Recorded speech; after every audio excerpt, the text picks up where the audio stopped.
Hello, everyone. I'm Melissa McAllister, and you're listening to the Melissa M.A.D.E Show. Now, for decades, I've dedicated myself to helping women break the cycle of dieting, navigate through all the fads, and change their lives through my nutrition coaching. Now, each week, I'm going to talk about everything from deep nutrition, mindset, self-care, the ideal workout routine, tips on how and why to implement intermittent fasting in your life, my favorite recipes that are not only crowd pleasers, but they're actually healthy for you, and so much more. Now, with small and consistent changes, you can defy aging while living a happier, healthier, and more heart-filled life. I'm so excited to show you it's possible with the right strategies that are so simple to adopt.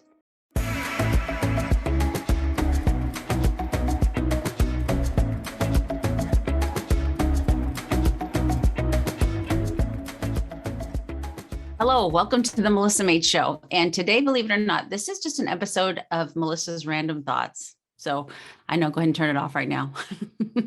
But literally, this is an episode of my thoughts. So, I'm not going to be giving any studies to back anything. They're just the things that I have that I'm seeing a lot, on social media and in literature, or people asking me questions, and they're just very common topics. And I was just going through them in my head on the drive home, picking up a car for my husband.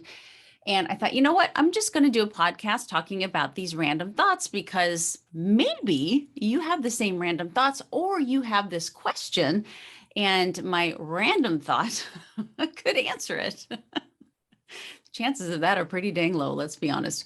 But let's first start off by talking about artificial sweeteners. So there's a lot of controversy behind artificial sweeteners, and each one is, I should say, non-calorie sweeteners. I mean, because if you say that, then you can include the more natural ones like monk fruit and stevia, but artificial sweeteners like, sucralose and aspartame and all that stuff. But I'm generally talking about the artificial sweeteners. There's a lot of controversy with those because there were studies that show that it upsets the gut biome. And then there were studies that say that, when you eat it or have it in a very small quantity, they're not finding anything. So it's like, so my own thoughts on artificial sweeteners are in moderation. And when I say moderation, I really mean moderation is okay. So keep in mind, anytime that you have something that has an artificial sweetener, and most likely it's obviously refined or processed or ultra processed food, and it's replacing something that could be much healthier for you. But what my biggest fear is that when people come out and they talk about artificial sweeteners, and they show the study that says, in just smaller doses or normal doses, so far we're not seeing anything. I don't think that our studies have been long enough. I will just put that out there. But also, it almost gives people permission to be okay with it and to consume it more excessively than they were if they were cautioned that, guess what, there could be a chance that it could do, damage to, I'm just making this up, neurological damage, or it could give heart damage or anything like that, whatever.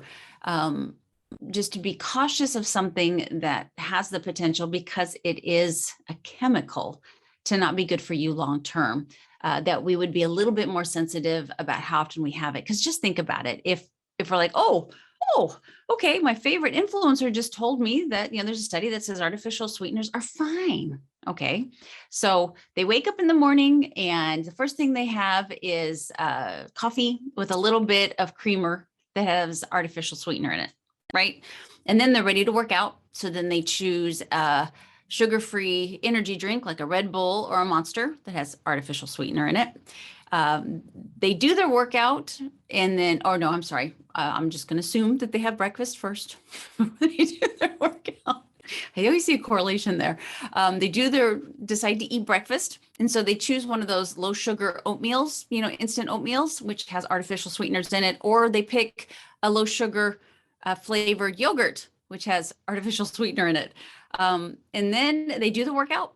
And then they do, afterwards, they have a protein drink, which could have artificial sweeteners in it, if it's a flavored or protein, artificial sweeteners.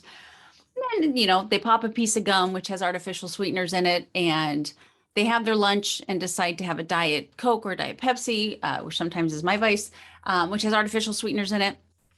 And then a little bit later, they decide to have dinner. And with their dinner, they have a diet tea, which has artificial sweeteners in it. And then later on in the evening, they decide to have a little bit of sugar-free vanilla ice cream or even some sugar-free cocoa as dessert. And both of those have artificial sweeteners in it. So you can have what would seemingly look healthy, have some oatmeal, have some yogurt, have, a normal lunch, not putting much thought into the beverage, having a normal dinner, not putting much thought into the beverage, popping, our sugar-free gum a couple times a day. Maybe you like sugar-free candy, and then, picking what seems to be a better choice, sugar-free ice cream or some, sugar-free cocoa or something like that as a dessert, has just loaded your body with a lot of artificial sweeteners. Instead of being a little bit more cautious of trying to pick foods that don't have that ingredient list, because with artificial sweeteners, there's always that ingredient list of 20 to 30 ingredients in whatever you're having versus having, a cup of tea. And I'm sorry if that doesn't sound exciting to you as a cup of hot cocoa. But man, I know you want to be healthy. And sometimes we just have to get used to switching that up a little bit. I promise you could find a tea that you really, really enjoy. And it's just there's so many health benefits to tea versus not really any health benefits to an artificial sugar-free hot cocoa. If you see where I'm coming from. So that's kind of where I stand with artificial sweeteners. I'm not going to slap, a protein bar, which has artificial, most of them have artificial sweeteners in them as well, which could be the snack that the person has between lunch and dinner with artificial sweeteners, or a soda on occasion. You just feel like something fizzy, a Diet Sprite or a Diet Coke. Every once in a while, that's okay. You're going to be fine. But don't get in your head that because someone has told you that they're okay, and that they can even aid in weight loss, which I would argue that, but that's for a different day. How much of it are you consuming if you've kind of let go of the caution that it may not be that good for you? Okay. Weight gain. It can be so hard to avoid, especially when we're binge watching our favorite shows and getting invited to party after party. And it's frustrating when we're working really hard and everything seems to be going right, but yet that scale keeps creeping up and up. But I recently learned a really interesting fact about how weight gain works and the super simple ways that we can control it. So I was chatting with Tina Anderson. Now she's the founder of Just Thrive Probiotics, and you definitely want to check out the podcast that we did together. It's really good. She told me that when it comes to fat burning, you and I are basically at the mercy of two specific hunger hormones. Now stay with me. I promise this won't get too sciencey. Now these hormones, which are controlled by your gut, are responsible for switching off your fat storing and switching on your fat burning. Interesting, right? So when your gut can properly parent these hormones, your body literally absorbs less fat from the food you eat and burns the excess fat that you have. Yes, please and thank you. But thanks to our modern toxic world, it's way too easy for these hormones to misbehave and to kind of run amok. So when this happens, we end up choosing foods that we know are bad for us. We're eating more foods, even when we're not hungry. And we're making bad food choices because we think that it just might possibly boost our down mood. Now, that's why it is so important to support the health of your gut so that you get these hormones under control.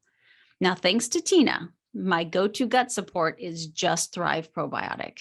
If you've been following me, you know I'm obsessed with gut health. Up to 80% of your immune system lives in your gut. So a healthy gut is truly the master key to staying resilient and feeling your best. And with Just Thrive Probiotic, I feel confident that I'm giving my body what it needs to stay strong and balance my hunger hormones so I can avoid unwanted pounds. I trust Just Thrive because their probiotic has more clinical research than anything else out there. You hear that? I love that it's vegan, it's non-GMO, it's gluten-free, it's dairy-free, and free from anything artificial. And it's even safe for kids. You can literally break open the capsule and sprinkle it onto any food or drink because Just Thrive strains are so resilient. They are all natural and do not even come alive until they get into your intestines. Now, seriously, I can mix it into smoothies or bake it into any recipe without losing the potency. Now, as a bonus, Just Thrive Probiotic can even support beautiful skin, better sleep, and a brighter mood. Just Thrive is my secret weapon for weight management. And right now, you can save 15% off their award-winning probiotic when you go to justthrivehealth.com and use the promo code MelissaMade at checkout. Next topic. Let's talk about the menstrual cycle, fasting, and working out. So here lately, it's very big. People talking about us women and our menstrual cycle. Here I am, 48, still having a, sorry, I don't think there's any gentlemen that listen to this, but if you are, I apologize. Hold up. I still have a normal menstrual cycle at 48. It's always been a little, when I say wonky, the fact that I can't predict the day that it's going to start, because they're my periods have always been a little bit shorter. I don't get irritable. I don't have cramps. I really don't get that moody. And Mick will even agree with that. I usually just get a little bit hungrier the day before. And so if I really pay attention, then I know my period's coming, because that day I'm just like insatiable. There's nothing I can eat that makes me feel satisfied.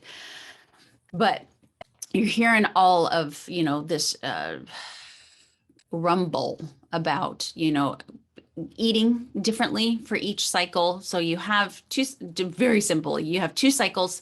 They're both about 14 days. And right in the middle is when you ovulate. And so you've got one 14-day cycle where your some hormones are higher than others. And then you've got the second part where some hormones are higher than the other. And I'm not going to go into detail of that. You probably won't remember it anyway. It doesn't really matter. Just know there's those two phases. And you might have heard of seed cycling, which for some people, it actually really works. So just listen, if you're having, tough menstrual cycles, look into seed cycling. There's just certain nutrients in seeds that help those different phases of our menstrual cycle. Fasting is a tricky one for me because I fasted my whole life and I've never, tried to sync it with my period. I've just been a faster. It varies, for the most part, I'm pretty good with it, but there's days that I fast longer, days that I fast shorter. So it's never like perfect 24/7, 365, which I think is important. You don't need to keep it perfect. Don't obsess about it, but give yourself a break from eating, give your digestive system a rest. But I think about our ancestors, and not even that far back when we would work and do, you would get up early in the morning and you would work. You'd make, the women would make, the biscuits and make the food and go get the eggs, maybe slaughter a chicken. And the men would go out and start working. Breakfast didn't come first. And I don't know why all of a sudden, maybe because we're so privileged, and food is in our fridge 24/7, that there's all of a sudden this, you need to eat right when you wake up, or you should fast on your menstrual cycle, because I guarantee you every single one of your great-grandma, great-great-grandmas, great-great-great-grandmas fasted. They had to. And guess what? You're still here. Your, genetic line is still thriving and doing okay. So if you have, and same with working out, now they're talking about that you shouldn't try to lift as heavy in one phase as you do another phase. I am, again, random thoughts from Melissa. This is not science. If you have really they debilitate you. I remember my sister had much worse periods than I did. If they debilitate you, then this might be true for you. But I also want you to keep in mind that if you're like me and you're pretty healthy and your periods don't put that big of a kink in your life, I don't want you to obsess about changing the foods that you eat, or changing if you fast, when you fast, or the way that you work out. I'm here to tell you, I don't. and I do just fine. But also if your menstrual cycle is really bad, there's a chance that something else is going on. And so even trying to do the seed cycling or working out a little bit differently or eating differently or not fasting may not quite fix the problem, because it might be deeper than that. I read that we are not supposed to have such horrible menstrual cycles. They're not supposed to be so bad. And that the reason that they might be bad is because there's other stuff going on. So maybe it's getting to the root cause of why when your period comes, you've got terrible back pain and cramps and, that's where functional medicine doctors come in. I know a wonderful one named Dr. Lauren, if you need one. That's where they come in, and they really help you get to the root cause of doing maybe a Dutch test and stuff, and just really look at your hormones and see if things are out of whack.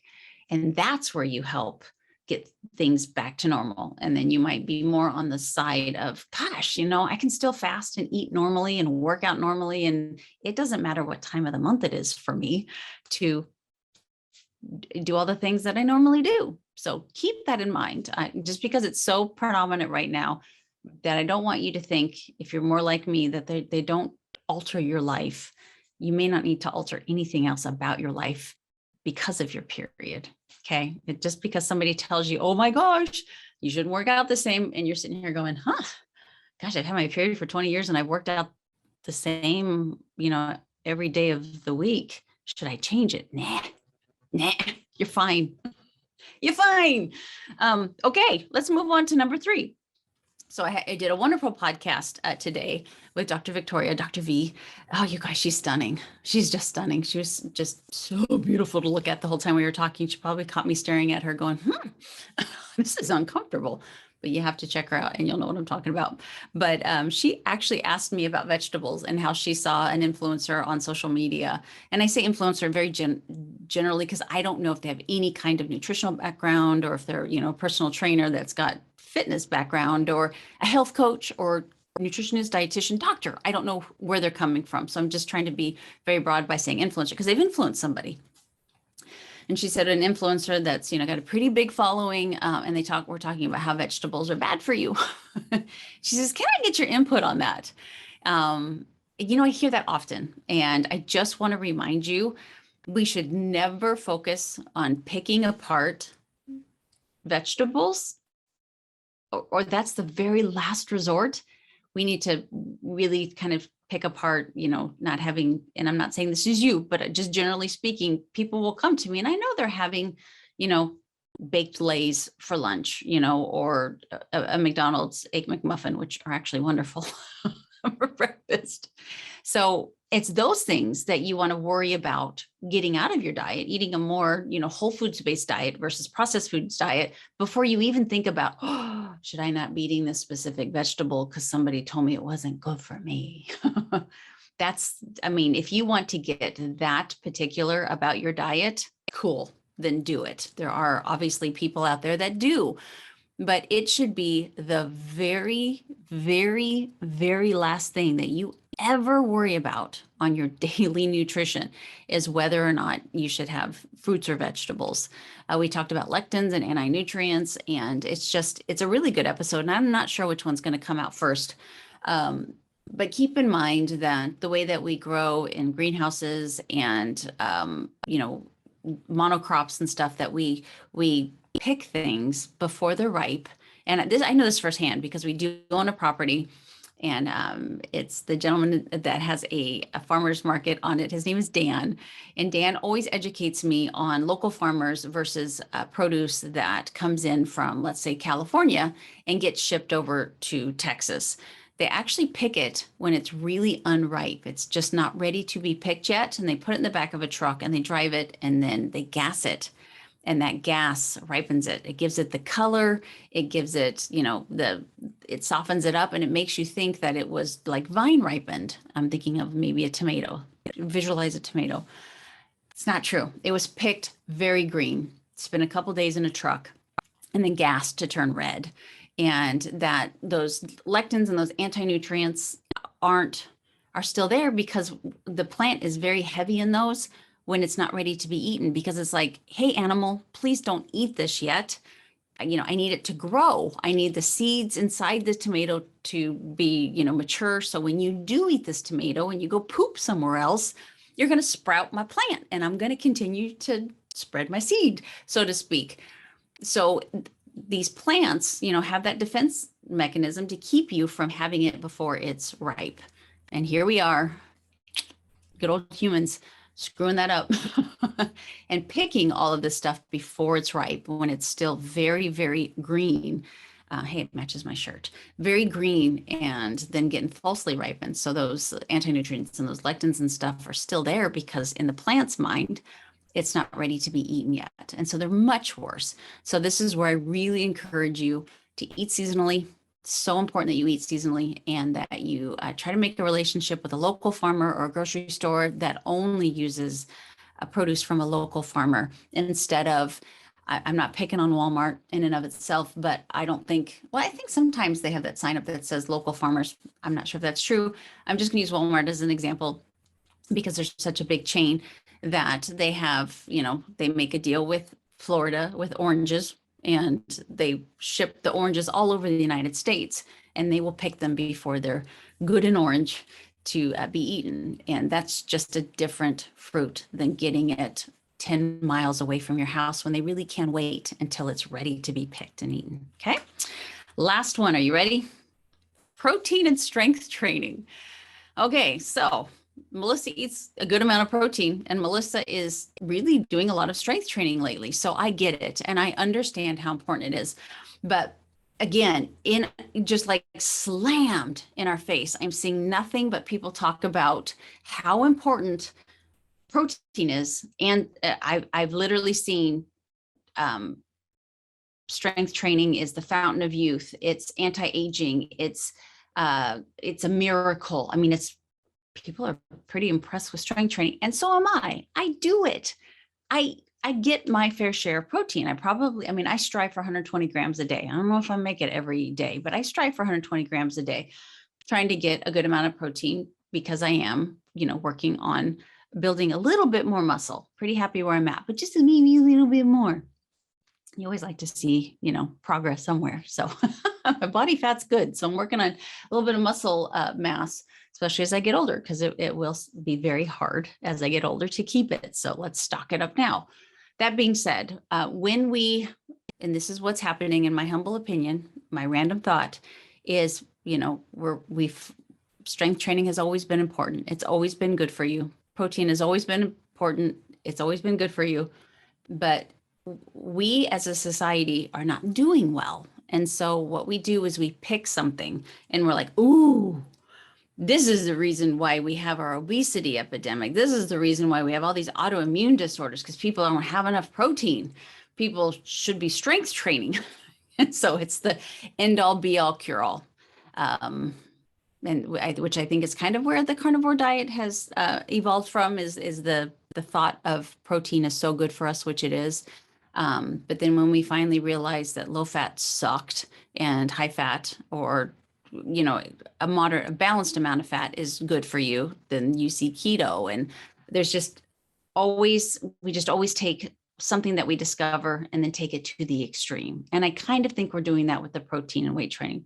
Don't stop eating your protein or weight training, but it's not going to be any kind of a miracle cure for you. You need a variety of exercises. Okay. You do need a way to you need to get breathless. When was the last time you got breathless? It's so good for your lungs, and your lungs are the number one marker of your longevity, believe it or not, how strong and healthy your lungs are. And if you are never giving them a reason to stretch and to breathe heavy and to gasp for air, because that's a healthy stress on your lungs, they're not going to stay strong. And it's as far as your longevity goes, they will measure your lung strength, and that is a tall tale on whether or not how long you'll live. So you need a huge variety of exercise. Walking is great. Strength training is great. Stretching or yoga is great. Dance just to make you, if you're like me, you can't dance, you'll still make you smile because you'll laugh at yourself, but just all different forms, sports, swimming, hiking, okay, not just strength training. And then when it comes to your diet, the reason why in the blue zones, the Mediterranean diet is touted as the healthiest diet, which the M.A.D.E diet is very similar to, it's just a little bit lower on that carb side and a little bit higher on the fat side, is because it's very balanced. Okay, we don't need massive amounts of protein. We don't need massive amounts of fat. We don't need massive amounts of carbohydrates. There's a balance there. If you think of the equalizer, the treble, the treble, what's the one in the middle and the bass? Oh, I'm sorry, all of you music people, you're probably dying right now. I just fixed the equalizer in my new car yesterday. It's, oh, anyway, you know what I'm talking about, equalizer with the treble, the bass, and then the one in the middle range. And so that is your macronutrients. And every single person has to adjust them. Some people, like more bass. Some people like more protein. Some people like, more carbohydrates because maybe they're vegetarian or vegan. And some people don't. So you're going to fluctuate that as well. But they really shouldn't be too far off. Have you ever put your bass all the way up to the top and then your treble all the way? It sounds terrible. It's also terrible for your body.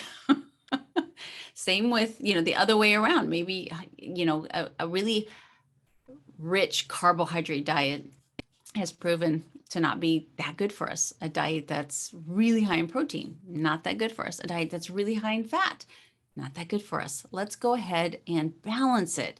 And you as a person are a bio individual, and your equalizer is going to look completely different than the person next to you. And so you cannot follow the diet of, say, you're a 43-year-old mom of 3. You can't necessarily follow the diet of the 23-year-old male who's never had kids before and hope to get the same results. Most likely you won't get the same results. You're too different.